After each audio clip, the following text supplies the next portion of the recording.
গোপাল দেববর্মা বাদশাহ পুত্র।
এই পূজাটা কবে থেকে প্রচলিত বলতে আমরা ওই রাই থেকে যেটা মানে একটা গভর্নমেন্টের একটা ডিসার গড়িয়া পূজা এবং একটা বই আছে, এই বই থেকে জানতে পারা যায় যে আমরা ডাঙ্গাইফা থেকে বহুত হাজার হাজার বছর থেকে এই পূজাটা করা হয় শুনেছিলাম।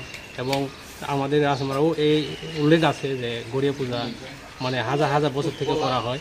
এই গড়িয়া পূজা করাটা মেইন হচ্ছে প্রথম মানে পয়লা বৈশাখ থেকে বা বৈশ থেকে, অনেকে বৈশ থেকে করে, বৈশ থেকে কইরা হসিনি সাজেনে কয় মানে 7 দিন 7 রাত যখন থাকে তখন আবার শেষ দিকে সেনা আয়ে ওই সেনা দিকে আবার পূজা করলে পূজা থেকে মানে তারা বিদায় দেওয়া হয়। ওই পূজাটা কেন করে মানে আমরা বছর আসলে ধরুন মানে শান্তি সম্প্রীতি অর্থাৎ নিজেদের পরিবারে কিভাবে মানে উন্নত হবে, দ্বন্দ্ব কীভাবে আসবো বা বাচ্চা এই বছরে কীভাবে উন্নত হবে বা আমাদের আশেপাশে যে ময়ার বা রাজ্যে কীভাবে উন্নত হইব এসব পুরো কামনা করেই এই পূজাটা করা হয়।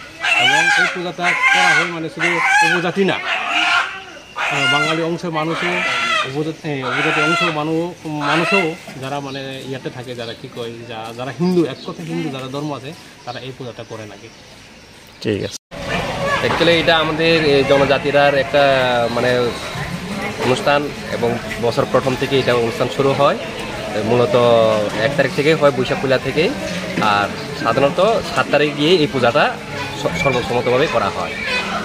তো ওইটা ভগবানের কাছে আমরা এটাই প্রার্থনা করি, বছর প্রথমের পূজা সবাই যাতে সুস্থ থাকে, সবাই যাতে মঙ্গল কামনা করে এইভাবে থাকি আমরা।